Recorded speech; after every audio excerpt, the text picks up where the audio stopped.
자, 안녕하세요. 이번 시간에는 2015년 9월에 실시한 고등학교 3학년 모의평가 국어 영역, 거기에서 21번에서 24번 비문학 독서 영역 중에 철학에 해당하는 지문을 살펴보겠습니다.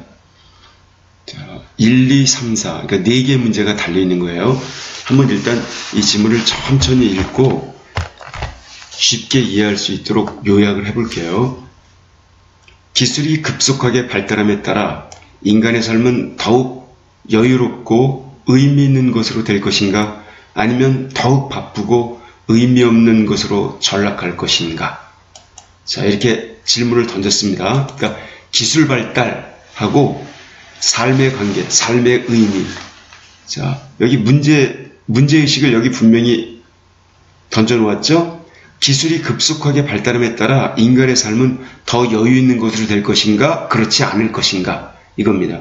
기술 발달, 인간의 삶의 여유, 비례 관계냐, 반비례 관계냐, 아니면 무슨 관계냐 도대체. 이게 포인트인 겁니다. 그래서 사색적 삶과 활동적 삶을 대비하여 사회 변화를 이해하는 방식은 이런 물음의 답을 구하는 데 도움이 된다. 그래서 이 글이 이 사색적 삶과 활동적 삶을 대비하겠다는 겁니다. 서로 대조 비교한다는 얘기죠. 그래서 사회 변화를 한번 이해해보자.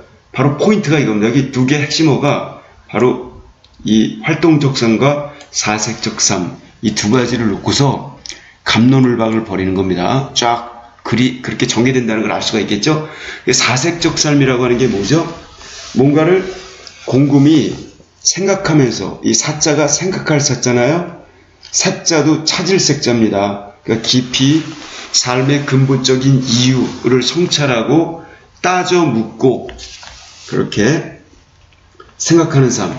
활동적 삶은 여기 이리저리 돌아다닌다. 그러니까 생각이 없이, 인간이 사실 전혀 생각이 없을 수가 없는데 주로 생산활동에 골몰한다는 얘기입니다.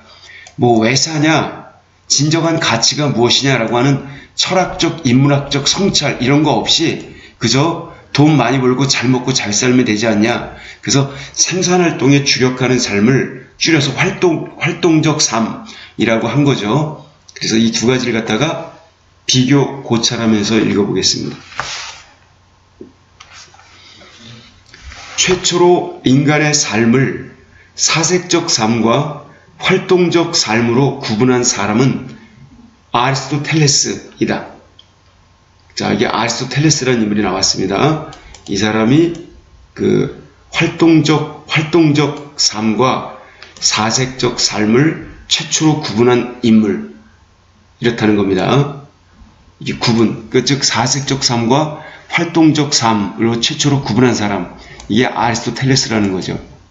그런데 그는, 아리스토텔레스는 진리, 즐거움, 고귀함을 추구하는 삶, 그것을 추구라고 하는 것은 쫓아서 구한다는 얘기죠. 그런 것을 지속적으로 연구하는 사색적 삶의 영역이, 즉 생산활동에 골몰하는 생계를 위한 활동적 삶, 즉 생산활동적 삶의 영역보다 상위에 있다고 보았다. 자, 여기 인간이라면은 진리, 자연과학적, 사회과학적, 인문학적 진리가 있겠죠. 진리가 무엇인가? 참된 즐거움, 참된 행복이란 무엇인가? 과연 돈 많이 버는 게 참된 즐거움인가?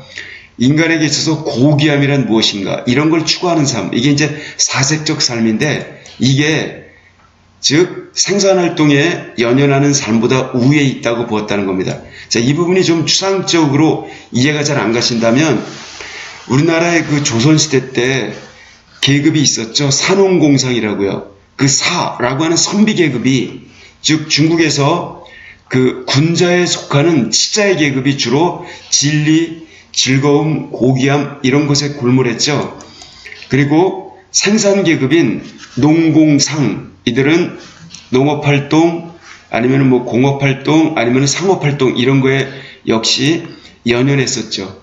그래서 결국 여기서 그런 얘기를 하는 겁니다. 이렇게 진리, 즐거움, 고귀함을 추구하는 선비로서의 삶이, 그 사색적 삶이, 즉 활동적 삶, 농공삼, 농업, 공업, 상업 이런 거에 종사하는 생산활동적 삶의 영역보다 우위에 있다고 보았다는 거죠. 아리스토텔레스가. 그 말이 맞다는 게 아니라. 근데 이러한 인식은 근대 이전의 오랜 역사 속에서 사회 질서의 기본 원리로 자리 잡아왔다. 자, 근대 16, 7, 8세기 이전서부터 인식이 자리 잡아왔다는 겁니다. 그러는데 좀 여기까지 이제 보면은 그 아리스토텔레스 이야기를 하면서 아리스토텔레스는 사색적 삶과 생산활동적 삶에서 사색적 삶을 더 중시했다. 이게 포인트입니다. 여기까지. 그런데 근대에 접어들어 과학혁명과 청교도 윤리의 등장으로 활동적 삶과 사색적 삶에 대한 인식은 달라지기 시작했다. 이게 포인트입니다. 여기 근대라는 말을 썼죠. 자, 근대. 이제 근대에 들어서면서 이 색깔 내볼까요? 그러면서 과학혁명, 청교도 윤리의 등장. 자, 과학혁명이 발생했다는 겁니다. 근대에서 과학혁명이 발생했고, 그 다음에 청교도 윤리가 등장했습니다. 청교도 윤리가 등장하면서 활동적 삶과 사색적 삶에 대한 인식은 달라지기 시작했다. 어떻게 달라졌냐면은 그 근대라고 하는 16, 7세기 과학혁명이 일어나면서 실험정신과 경험적 지식이 중시되면서 자, 여기 실험정신, 실험, 생각에 그치는 게 아니라 실제 한번 실험에 도전해 보는 거죠. 그리고 경험적 지식이 중시되면서 즉 합리적 지식에 머무르는 게 아니라 이성적 지식에 머무르는 게 아니라 감각을 통한 그런 경험적 지식 이런 것을 중시하면서 이 사색적 삶의 영역에 속했던 원래 과학적 탐구, 즉 여기 과학은 순수 과학을 말하는 겁니다. 자연과학, 물리, 화학, 생물, 지학 이런 것과 활동적 삶의 영역에 속한 기술 사이의 거리가 좁혀졌다. 그러니까 16, 7세기의 특징은 바로 순수 과학적 탐구 영역, 이 과학적 탐구와 이건 이제 원래 사유의 영역, 사색의 영역에 속했었던 거죠. 즉 여기 과학적 탐구 영역과 활동적 삶의 영역에 속한 기술 사이의 거리가 좁혀졌다. 포인트는 이거죠. 즉 과학적 영역과 그리고 기술 사이의 거리가 좁혀졌다 이겁니다. 그러니까 과학하고 기술이 한 몸뚱어리가 돼서 과학기술이라고 하는 게 탄생했던 것입니다. 그러니까 과학을 지식 차원에 머무르게 하는 게 아니라 그걸 응용해서 실생활에 적용하고 돈과 연관시켰다는 거죠.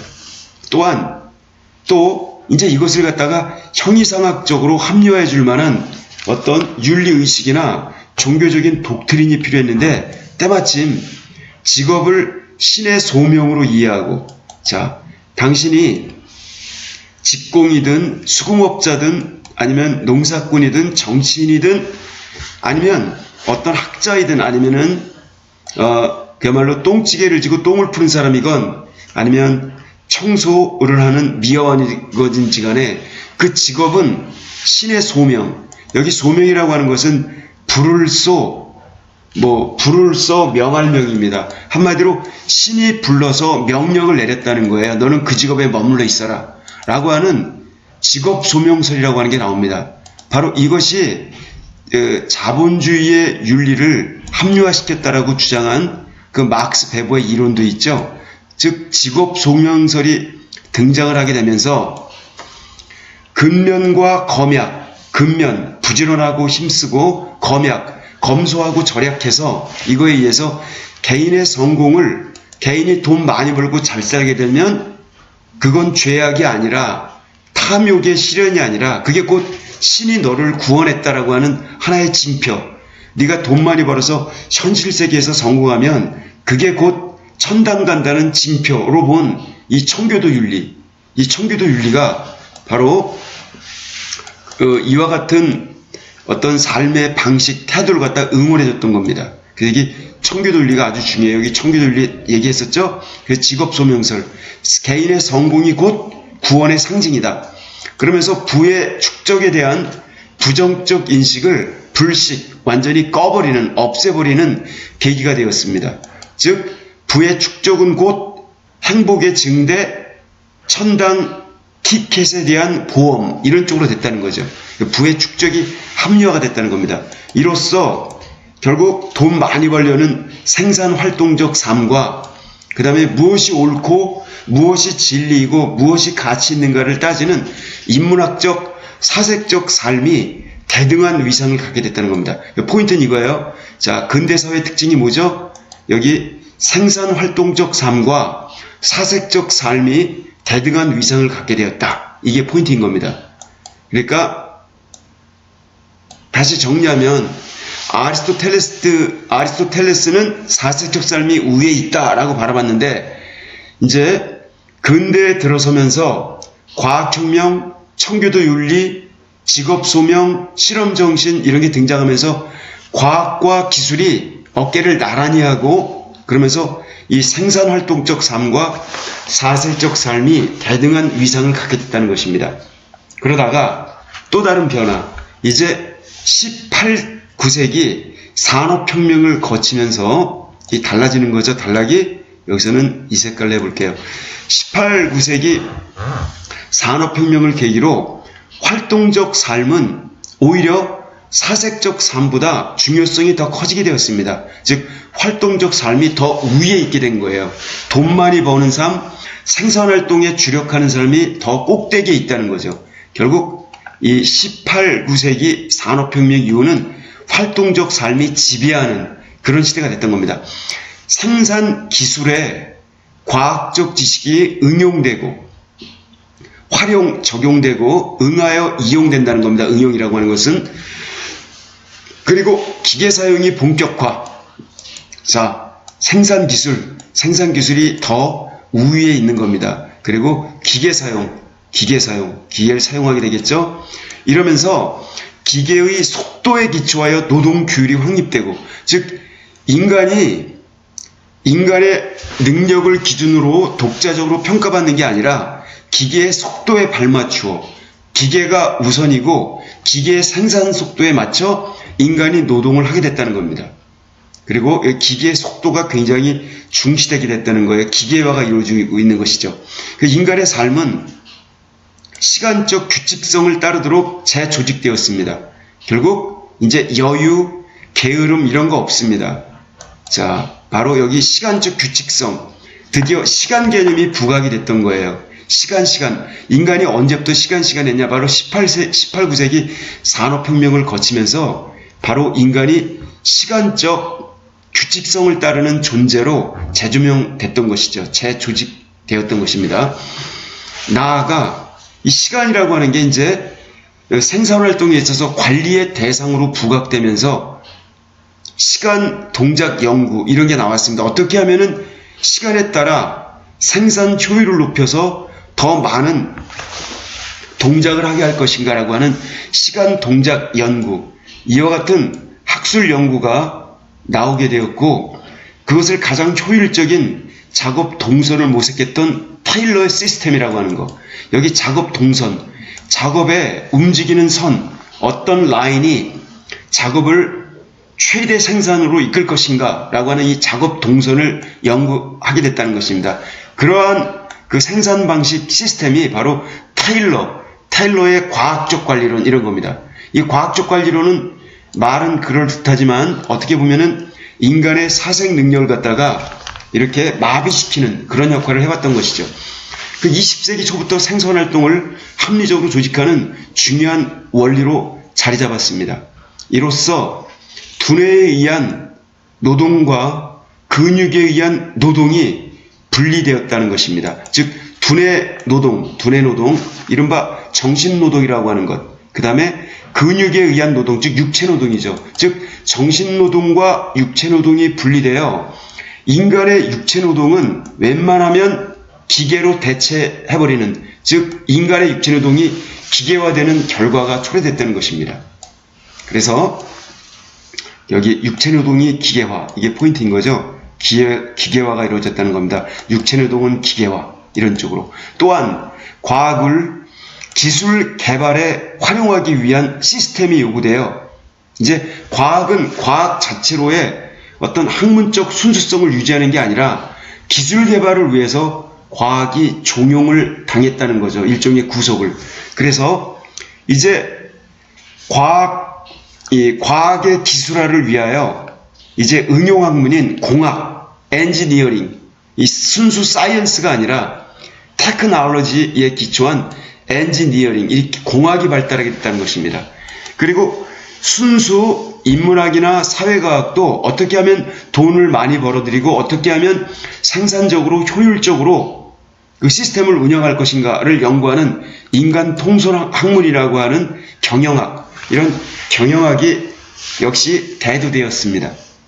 다 이것은 생산활동, 효율적 생산활동과 연관된 것이죠. 이와 같은 공학, 경영학 이런 것들이 이제 등장을 하게 되면서 이른바 실용학문, 그 학문 어디다 써먹냐, 순수 학문은 필요 없고 이 실용성만을 따지는 이런 실용학문과 그리고 산업체 연구소들이 여기저기 출현하게 됐던 것입니다. 이렇게 학문의 풍토가 바뀌어갔습니다. 이는 전통적으로 사색적 삶의 영역에 속했던 진리탐구, 즉 순수 과학적 영역, 자연과학적, 인문과학적, 나중에 생긴 사회과학적 영역, 이런 것마저 활동적 삶의 영역, 즉 생산활동적 삶의 영역에 이렇게 종속되는, 속해버리는 바로 생산활동의 논리에 포섭되었음을 단적으로 보여줍니다. 자, 여기 이렇게 여기서 이제 여기까지 쭉 읽어봤는데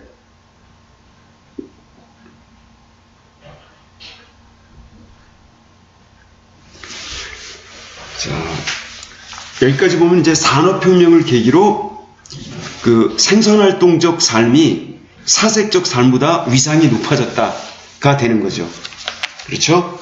그렇게 하고 여기에서 그 조금 어려운 의미의 어휘가 나왔어요. 그 포섭이라는 단어. 이 포라고 하는 거는 이 감쌀 포자죠. 뭔가를 포함하다 이런 뜻입니다. 섭은 다스릴 섭자예요. 그러니까 포섭이라고 하는 것은 자기 편으로 끌어들여 다스린다는 얘기죠. 즉 생산활동의 영역이 사색의 영역을 갖다 끌어들이게 됐다는 겁니다. 그래서 이제 드디어 꼭대기와, 그러니까 한마디로 주종의 관계가 뒤바뀌었어요. 그러다가 이처럼 산업혁명 이후 기계문명이 발달하고, 그거에 힘입어 자본주의 시장 메커니즘이 사회를 전면적으로 지배하게 됨에 따라, 자, 여기에서 이제 자본주의 시장 메커니즘, 생산활동성, 효율성 이런 거를 중시하는 겁니다. 이런 좀 나쁜 거니까 이걸로 할게요. 자본주의 시장 메커니즘. 이때 메커니즘이라고 하는 것은 많이 나오는데 뜻을 분명히 아셔야 됩니다. 메커니즘, 영어 단어죠. 어떤 기계적 원리, 기계적 작동 원리, 기계적 구조 원리, 이건데 기계적 작동 원리 말이 너무 길잖아요. 그래서 그걸 기제라는 말로 번역을 합니다. 기제. 여러분들은 기제, 즉 자동적으로 돌아가는 어떤 시스템의 작동 원리라고 보시면 돼요. 쉽게 말해서 기제라고 하는 겁니다. 그러니까 이와 같은 자본주의 시장 기제, 자본주의 작동 원리가 사회를 전면적으로 지배하게 됨에 따라, 그러면서 이제 풍속도가 너나 나나 할 것 없이 근면, 그리고 무엇보다 속도, 빨리 이렇게 됐다는 것입니다.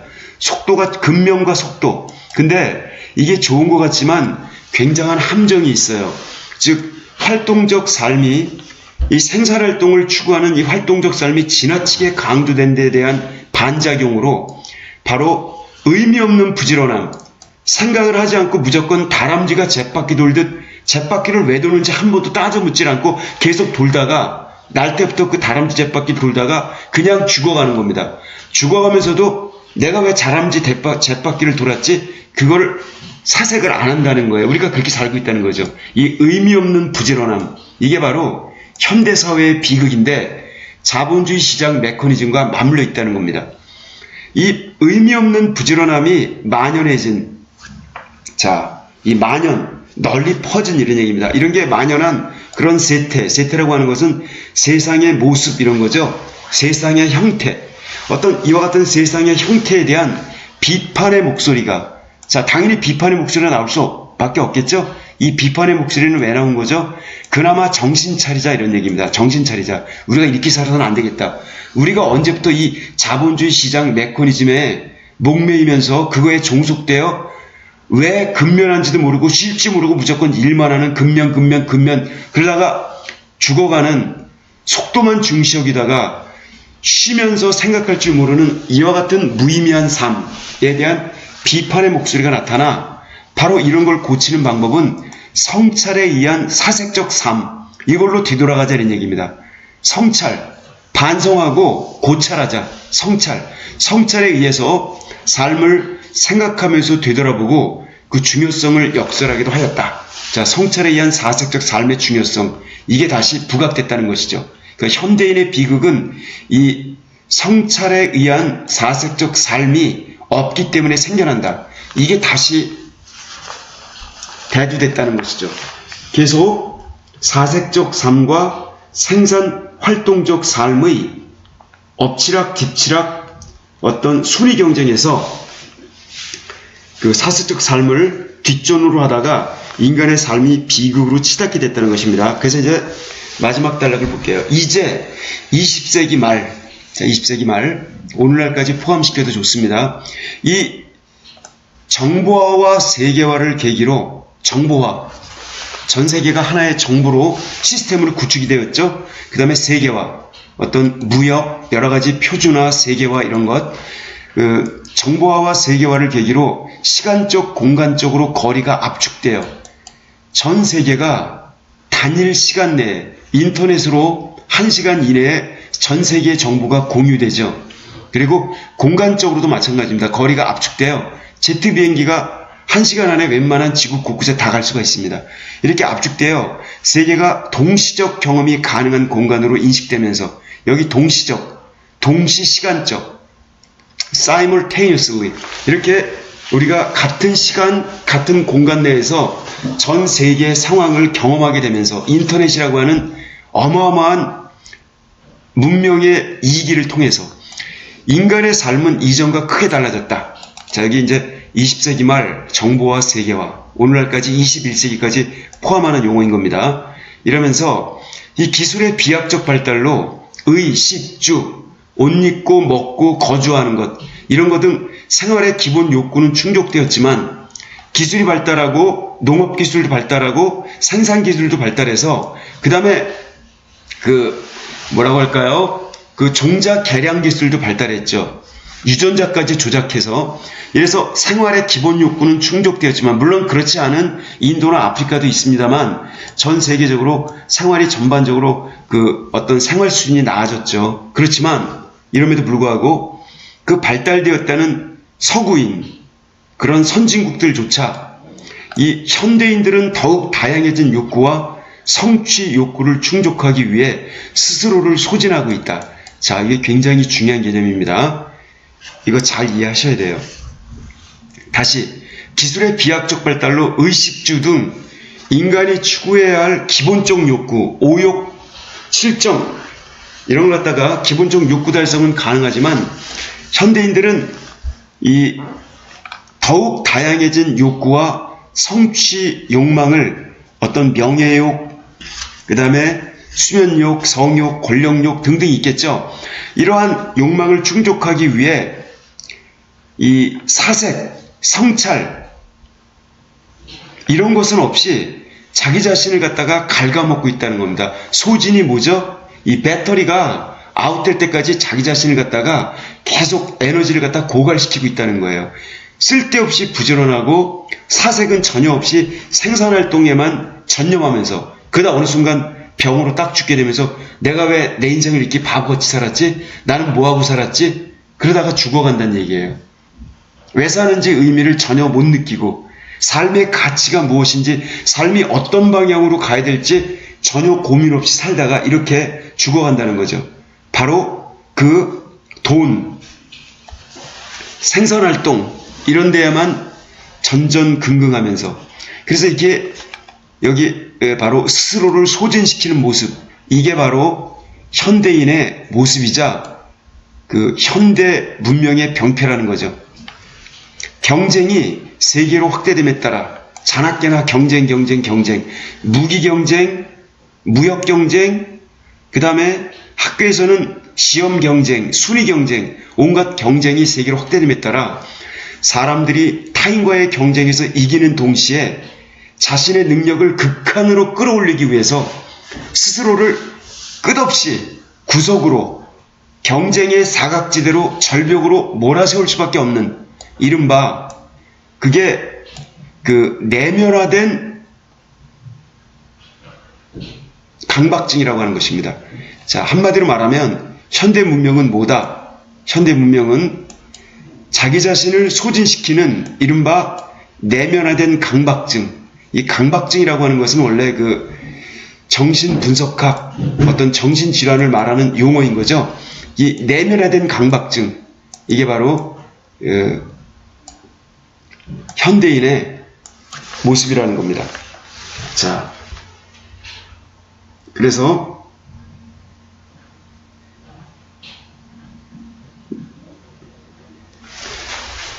결국 기술의 발달이 인간의 삶을 여유롭고 의미 있는 것으로 만들어줄 것이라는 기대와 달리, 이게 최초에 우리가 이 지문을 읽을 때 시작했던 것이죠. 기술 발달은 곧 삶의 여유와 진정한 가치축으로 이어질 것인가. 근데 오히려 반비례로 갔던 것입니다. 그래서 결국 이 사색적 삶은 오히려 설 자리를 잃고 문명이 발달할수록, 기술이 발달할수록 오히려 인간은 더 원자화되고 그 근거 없는 내면화된 강박증에 시달리고 그 생산활동에 추구하는 그런 삶이 마치 브레이크가 고장난 자동차, 엔진이 고장난 폭주하는 전차처럼 달려가게 된다는 것이죠. 그러다가 어느 순간 딱 죽음을 맞이하게 되는, 그게 오늘날의 현대인의 삶의 모습이라는 겁니다. 그래서 사색적 삶은 설 자리를 잃고 활동적인 삶만 폭주하는, 오직 생각 없는 행동만 있는 그런 삶, 그게 바로 현대사회의 모습이라는 거죠. 자, 이렇게 읽었는데 이제 다시 쭉 내용을 말씀드리면 결국 이런 얘기였죠. 다시 한번 내용을 떠올려 보세요. 기술 발달에 따른 인간의 삶의 변화에 대한 물음을 던졌습니다. 과연 그 사색적 삶과 활동적 삶을 대비해 볼 때 기술 발달이 도움이 되었는가? 근데 사색적 삶을 아리스토텔레스는 중시했죠. 그러는데 근대에 들어서면서 과학혁명, 청교도 윤리가 등장했죠. 그러면서 인식이 달라졌습니다. 실험정신, 과학적 지식이 중시되면서 사색적 삶과 활동적 삶의 거리가 좁혀지더니 결국은 활동적, 생산활동적 삶과 사색적 삶의 지위가 대등해졌어요. 여기까지도 괜찮았는데, 근데 19세기, 20세기 이제 산업혁명을 계기로, 18, 9세기 산업혁명을 계기로 해서 생산활동적 삶이 더 위상이 높아졌습니다. 그러면서 생산활동적 삶이 바로 사색적 삶을 지배하게 됐던 것이죠. 그래서 기계 사용이 본격화되었죠. 그러면서 시간 동작 연구를 하게 됩니다. 그래서 두뇌 노동과 근육 노동이 분리되면서 근육 노동은 육체 노동은 기계화로 대체가 되어버리죠. 그리고 과학을 기술 개발을 위한 하나의 시스템 연구를 위한 종속적 위치로 전락시켜버립니다. 새로운 학문이 등장합니다. 이 과학계통에서도 공학, 무조건 현실적으로 활용해서 실생활과 연결이 되고 돈 버는 것과 연결이 되는, 그 다음에 이 사회과학 영역에서도 응용학문인 경영학, 이런 게 생겨나죠. 그러면서 사색적 삶의 영역이 바로 사색적 삶의 영역이었던 진리탐구 영역이 생산활동적 삶의 영역으로 포섭이 되고 종속적 위치를 차지하게 됩니다. 여기서 바로 병폐가 탄생하게 되는데, 이제 마지막 단락에서 말씀드린 것처럼 활동적, 이 생산활동적 삶이 지나친 강조에 대해서 비판이 제기된 것이죠. 즉 성찰에 의한 사색적 삶이 얼마나 중요한지 다시 우리 깨달을 필요가 있다. 그래서 정보와 세계와 그 다음에 다양한 욕구와 성취, 욕망 성취를 위해서 인간은 스스로를 바로 소진시켜가고 있다. 그래서 그것은 바로 자신의 능력을 왜 그러는지도 모르는 채 극한으로 끌어올리려고 하는 일종의 내면화된 강박증이다. 이 강박증세, 이게 바로 현대 문명의 병폐를 적나라하게 표현한 바로 그 단어인 것이죠. 내면화된 강박증. 그래서 기술 발달은 이 사색적 삶보다 활동적 삶의 폭주라는 결과를 가져왔다. 결론이 그겁니다. 기술 발달 결코 인간의 행복, 인간의 삶의 어떤 참된 의미 이런 것과 무관하게 바로 기술 발달은 오히려 병폐를 초래했다는 것입니다. 자, 이러한 결론에 도달한 지문입니다. 윗글을 이해한 내용으로 가장 적절한 것 그랬습니다.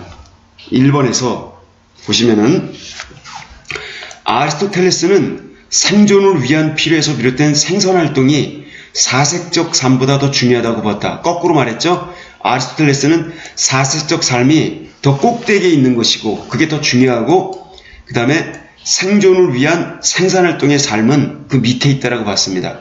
두 번째, 과학혁명의 시대. 자, 과학혁명, 아까 과학혁명 생각나나요? 이 과학혁명은 그 청교도 윤리와 맞물려서 활동적 삶의 위상이 사색적 삶의 위상과 높은 게 아니라 대등하게 되었다고 그랬죠. 여기 높았다가 틀립니다. 그 다음, 청교도 윤리는 성공과 부를 축적하는 태도에 대한 부정적이 아니라 긍정적인 인식을 심화시켜서 바로 내가 현실 세계에서 돈을 많이 벌고 잘 살게 되면 그것이 바로 신이 나를 천당으로 보내겠다는 하나의 상징으로 여겼던 것이죠. 그래서 돈 버는 것을 합리화시켰습니다. 부를, 이 사리사욕을 추구하는 것을 합리화시킨 계기가 바로 청교도 윤리, 그 중에 직업 소명설이었던 것이죠. 설명을 잘못했기 때문에 역시 3번 틀렸습니다. 시간 동작 연구. 자, 시간 동작 연구는 이게 산업혁명을 계기로 나왔던 것이죠. 인간의 노동이 두뇌 노동과 근육 노동으로 분리되는데 영향을 주었다. 맞죠? 그래서 두뇌 노동을 정신 노동, 이른바 화이트 칼라층이 담당, 근육 노동은 블루 칼라층이 담당하고 이 근육 노동 중에 기계가 할 수 있는 것은 기계로 대체해버렸습니다. 기계화. 바로 이 내용은 본문의 내용과 일치하죠. 공학, 경영학 등과 같은 실용학문이 출현합니다. 이것이 기술을 과학에 활용하기 위한 게 아니라 거꾸로 이 순수 과학, 사유의 영역이었던 순수 과학을 갖다가 기술, 응용학문인 기술에 응용하기 위해 출현했던 것이죠. 뒷부분이 틀린 겁니다. 자, 이해가 됐죠? 그러니까 여러분들은 여기 5번에서 다시 한번 분명히 아셔야 돼요. 이 과학, 사이언스는 순수 사유 영역에 속하는 학문을 말하는 겁니다. 순수 사유 영역에 속하는. 그리고 이 기술이라고 하는 거는 테크놀로지, 이게 응용학문인 것이죠. 그러니까 기술은 실생활 그리고 상업적인 목표, 돈하고 연결되는 것입니다. 기술을. 이렇게 연결이 되면 기술하고 과학은 기술과학이라는 말로 합쳐져 쓰이기도 하지만 분명히 다른 것이죠.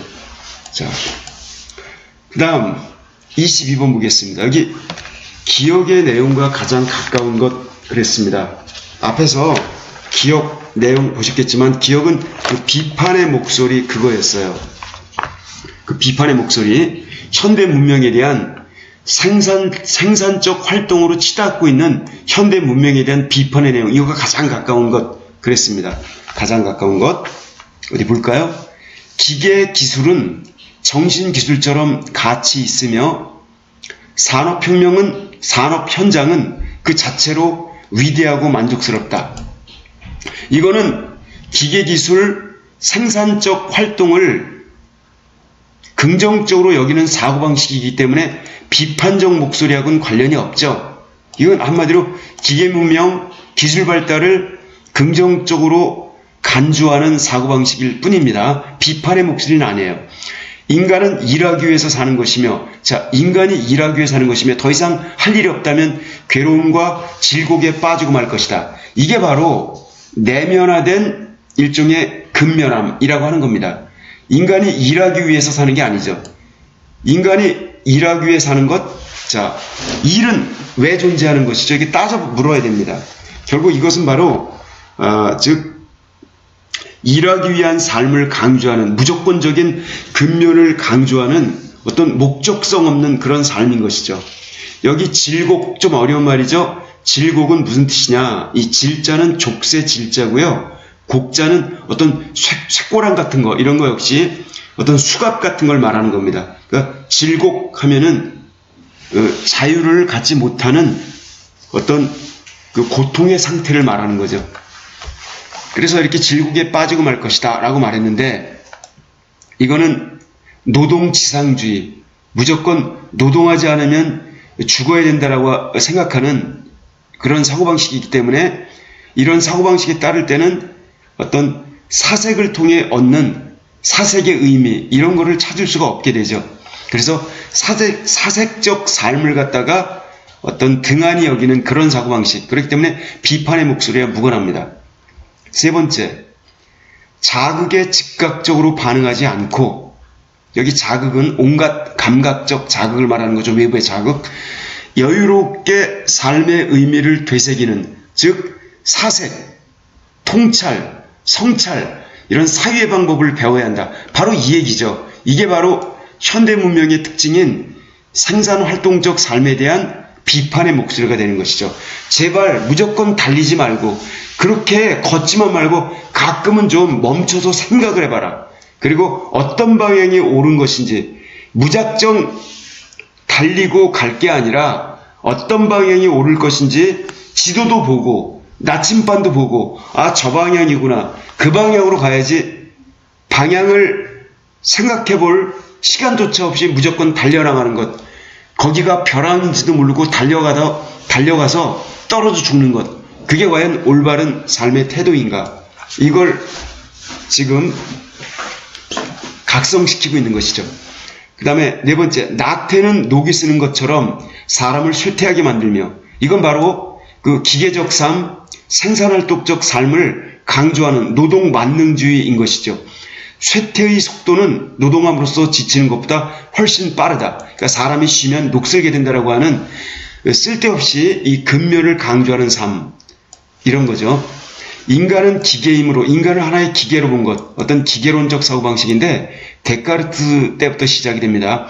인간의 행동, 인간의 언어, 인간의 사고, 인간의 감정, 습관, 신념 등은 모두 외적인 자극과 영향으로부터 생겨났다 라고 바라보는, 인간을 기계로 바라보는 이런 사고방식, 이것은 인간은 스스로 사유할 수 있는 그런 주체다 하는 것을 거부하는 사고방식인 것이죠. 그래서 이것도 지금 비판의 목소리와 무관합니다. 이런 사고방식은 되게 위험하죠. 인간의 존엄성을 무시하잖아요. 인간을 기계로 바라보기 때문에 어떤 인격을 무시하죠. 그렇기 때문에 이러한 사고방식은 굉장히 물질로 치우친 사고방식이라 위험하다고 볼 수가 있습니다. 그 다음에 세 번째, 여기 보기를 바탕으로 윗글을 이해한 내용으로 적절하지 않은 것 그랬습니다. 20세기 후반 이후의 후 근대사회, 이걸 포스트 모더니즘이라고 하는데, 이걸 피로사회로 규정. 자, 여기 멋있는 말 나왔습니다.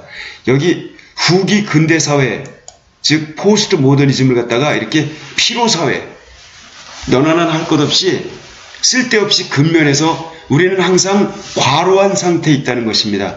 학생이고 직장인이고 연하할 것 없이 이런 견해가 있다는 것입니다. 이에 따르면 근대사회가 규율사회였음에 비해, 자, 현대사회 이전에 16세기, 7세기 사회가 규율에 의해서 18세기까지 돌아가던 그런 사회였음에 비해서 후 근대사회는 성과사회. 자, 성과를 내자. 성과가 뭔지 아시죠? 성과. 어떤 실질적인 성공, 과실, 과업을 이루는 그런 사회.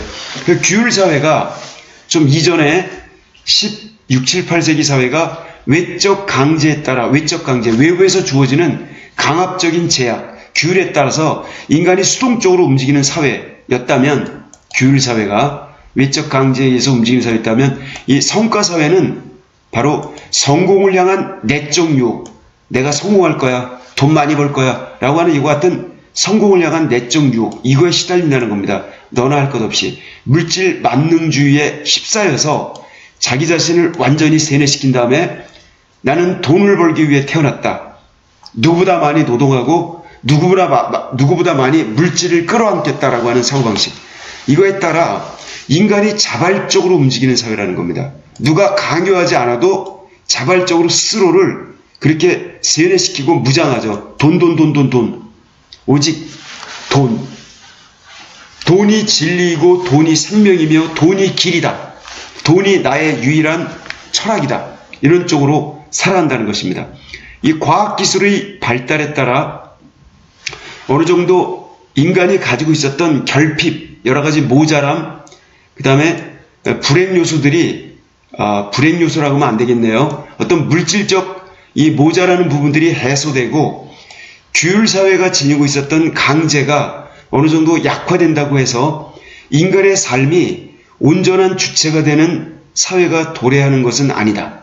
자, 여기 인간이 삶의 온전한 주체가 되는 사회, 이게 일종의 희망사항인 거죠. 인간이 주체가 되고 인격을 무시하지 않고 서로 인간이 인간을 존중하면서 서로가 더불어 공존할 수 있는 그런 평화로운 사회. 자, 인간이 인간답게 대접받는 사회.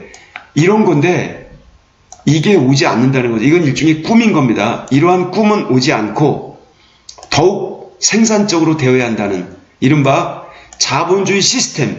이게 더 이제 타율이 아니라 이 자본주의 시스템을 내면화시켜서 자본주의 시스템이 갖는 어떤 근본적인 요구가, 자, 이 자본주의 시스템의 근본적인 요구, 이것이 규율사회에서는 외적 강제에 의한 타자 착취, 그러니까 다른 사람을 착취하는 것, 이 착취가 뭔지 알죠? 예를 들면 제가 사장이라면 어떤 직원을 고용해서 500만 원어치를 생산하게 만들고 그 사람에게 월급 100만 원만 주는 겁니다. 그리고 저는 400만 원을 제가 갖는 것이죠.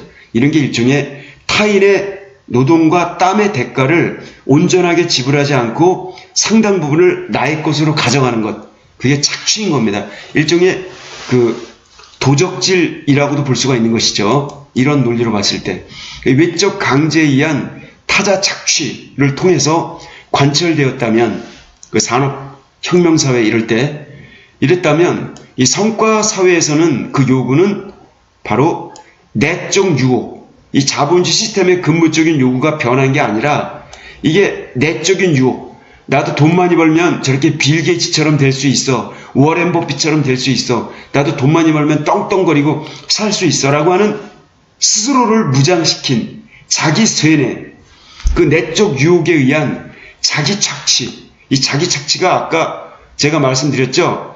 자기 착취는 바로 그 무분별한 이유 없는 그런 근면화, 어떤 이유 없는 그런 근면화였었죠. 그리고 제가 아까 그렇게 말씀을 드렸습니다. 그 내면화된 강박증, 그 내면화된 강박증이 바로 일종의 자기 착취인 겁니다. 그러면서 자기의 정신 영역, 육체적인 에너지 다 소진시켜버리죠. 그리고 거의 이렇게 식물인간까지는 아니더라도 정말 멍청하게 죽어가게 되는 것입니다.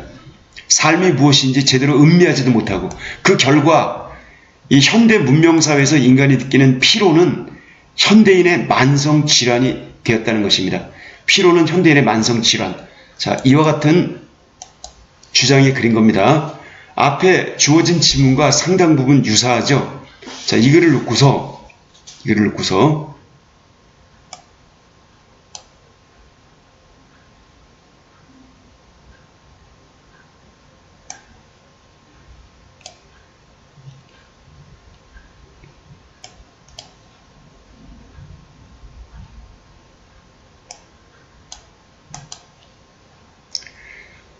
한번 풀어보겠습니다. 보기를 바탕으로 윗글을 이해한 내용으로 적절하지 않은 것, 고르는 겁니다. 적절하지 않은 것 고르는 겁니다. 첫째, 보시면요. 이렇게 나와 있어요. 근대사회에서 기계의 속도에 기초하여 확립된 노동규율은, 그렇죠? 본문에 있었죠? 타자 착취를 위한 규율사회의 외적 강제, 맞죠? 다른 사람의 피와 노동, 이걸 갖다가 땀과 노동을 갖다 착취해서 나의 주머니를 채우기 위한 일종의 규율사회의 외적 강제, 이거였던 것이죠. 기계와 산업화, 거기서 이루어진 착취의 모습인 겁니다. 본문과 일치하고 자신의 능력을 극한으로 끌어올려야 한다는 그 현대인의 강박증, 이 자기 강박증, 이것은 피로사회에서 쓸데없이 근면해야 된다라고 하는 이런 근면사회, 이 생산활동사회에서 일어나는 자기 착취한 단면, 맞죠? 이 피로사회에서 자기를 그렇게 쇠뇌시키고 무장합니다. 그리고 이 가족사회에서 그렇게 자라나요. 아버지가 그렇게 그 강박증을 심어주고 어머니가 심어주죠. 그리고 그게 자연스러운 건 줄 알고 이 현대사회를 하나의 약육강식의 어떤 정글로 바라보고 그렇게 커나가도록 우리는 성장을 하게 되죠. 이것도 맞고요. 그 다음에 정보와 세계화에 따라 세계가 동시적 경험이 가능한 공간이 되면서 성과사회에서는 자본주의 시스템의 근본적인 요구가 달라지는군. 이건 틀렸습니다. 성과사회라 하더라도 자본주의 시스템의 근본적인 요구는 변하지 않고 이 자본주의적 시스템의 근본적인 요구는 그대로인데 과거에는 타자 착취, 근데 그것이 오늘날에는 현대사회에서는 자기 착취, 이렇게 착취의 모습만, 그러니까 근본적인 요구가 달라지는 게 아니라 하나의 그 착취가 이루어지는 방식이 달라지는 거지 자본주의 시스템은 전혀 변한 게 없다는 거죠. 이 자본주의 시스템의 근본적인 욕구, 이거는 그대로라는 거죠. 이걸 자본주의 시스템을 갖다가 극복하지 못하면 우리는 이렇게 타인이든 자기든 착취하고 피로사회에 물들다가 피로증후군으로 죽어가겠죠. 글의 요지가 그것입니다. 네 번째는 기술 발달에 따라 삶이 더 여유롭고 의미 있는 것이 될 것이라는 견해가 있습니다. 근데 이 견해는 현대사회를 피로사회로 포착하는 견해에 정반대가 되는 이론인 것이죠. 그렇게 기술 낙관론이 있어요. 기술 발달이 현대인의 삶을 더 여유롭고 의미 있는 것으로 이렇게 가져갈 것이다. 근데 기술이 발달하면 발달할수록 인간의 자유를 옥죄고 인간의 사색 기능을 갖다가 없애버리고 아주 원자화시키면서 모든 걸 구속하게 되죠. 24시간을 지배하고 그러면서 시간 노동 분석을 하게 되고 결국 현대사회는 더 피로한 사회로 치닫게 된다는 것입니다.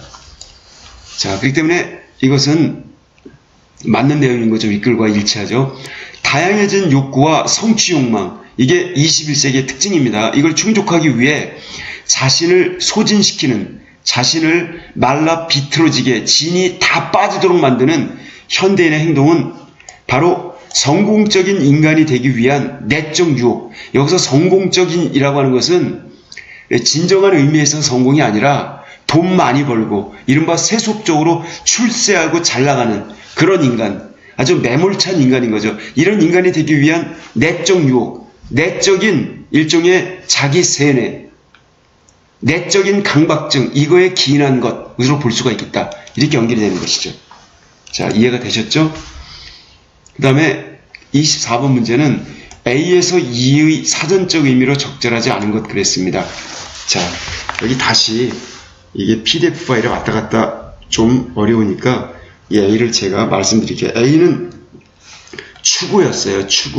추구는 목적으로 이룰 때까지 뒤쫓아 구함. 맞죠? 이 추자가 따를 추자고 구자는 구할 구자예요. 결국 계속 추적하여 어떤 구하는 걸 말하죠. 뒤쫓아서 구하는 것. 그래서 그 맞는 이야기인 것입니다. 두 번째, B는 뭐냐? B는 여기서는 검약이 나왔어요. 검약하면은 검소와 절약이죠. 돈이나 물건, 자원 따위를 낭비하지 않고 아껴 쓴. 딱 맞네요.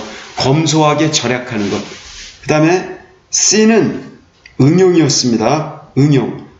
응용은 응할 응자에다 쓸 용자니까 어떤 이론이나 지식을, 즉 과학적 이론이나 지식을 다른 분야의 일에 응하여 이용함, 적용하여 이용함. 딱 맞죠? 응용.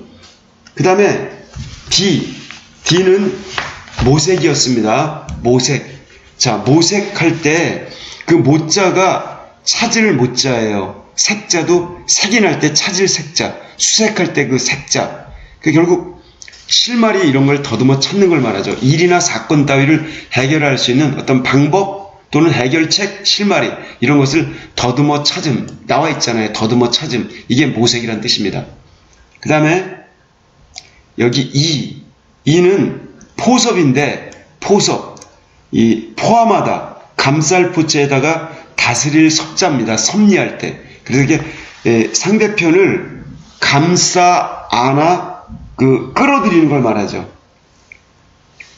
근데 뒤에 내용은 어떤 대상을 너그럽게 감싸는 맞는데 주거나 받아들임. 이거는 포용이에요. 용. 받아들일 용자, 용납하다. 결국 이거는 포섭과 포용을 교묘하게 혼동시킨 그러한 문제인 거죠. 결국 이가 틀린 겁니다. 그래서 여러분은 포용과 포섭을 아셔야 돼요. 그러니까 포섭은 뭐냐? 예컨대 신라는 백제와 고구려 유민을 포섭하여 당나라 군대를 물리쳤다. 이 포섭이라고 하는 것은 자기 편으로 끌어들이는 걸 말합니다. 포섭. 자기 편으로 끌어들여 다시 다스리는 걸 말하죠. 근데 포용이라고 하는 것은 이것은 너그럽게 받아들여 주는 걸 말해요. 너그럽게 받아들여 주는 것. 너그럽게 용납하는 것. 포용의 예를 들면 그는 타인을 너그럽게 포용할 줄 아는 사람이다. 그는 포용력 있는 지도자이다. 관대하고 너그러운 지도자이다. 이런 뜻이 되는 거죠. 자, 그래서 오늘은 상당히 어렵다고 이렇게 지적이 되었던 바로 여기 비문학 지문을 살펴보았습니다. 자, 이 비문학 지문은 여러분들이 그러니까 2015년 9월 고3 거기 모의평가 문제 거기서 찾아보실 수가 있습니다. 자, 다른 비문학 지문으로 만나겠습니다. 여기까지.